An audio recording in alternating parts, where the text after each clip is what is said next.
Super 6 super 7 utter flop అయినా కూడా తాను చేయలేక సూపర్ హిట్ అంటూ నిస్సిగ్గుగా మోసం చేస్తూ గోబల్స్ ప్రచారానికి దిగారు.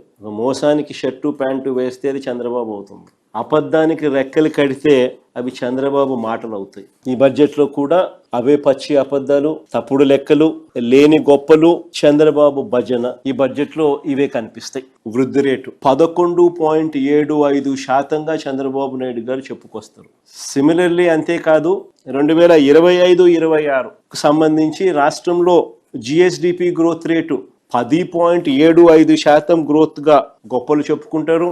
మరి చంద్రబాబు చెప్పిన ఈ లెక్కలే నిజమైతే జిఎస్డిపిలో ఈ మేరకు గ్రోత్ రేటు నిజంగానే కనిపిస్తూ ఉంది. దట్ షుడ్ ట్రాన్స్లేట్ ఇంటూ ప్రజల తలసరి ఆదాయం కూడా ఇదే రీతిలో నిజంగా పెరిగి ఉండాలి కదా. రాష్ట్రం పురోగతిలో ఉంది, జిఎస్డిపి గ్రోత్ రేటు వృద్ధి రేటు విపరీతంగా ఉంది అని అంటే ఆదాయాలు డబ్బులు దండిగా ఉండాలి. ఆ డబ్బులతో ప్రజల కొనుగోలు శక్తి పెరిగి ఉండాలి, తద్వారా రాష్ట్రానికి వచ్చే ట్యాక్సులు పెరిగి ఉండాలి.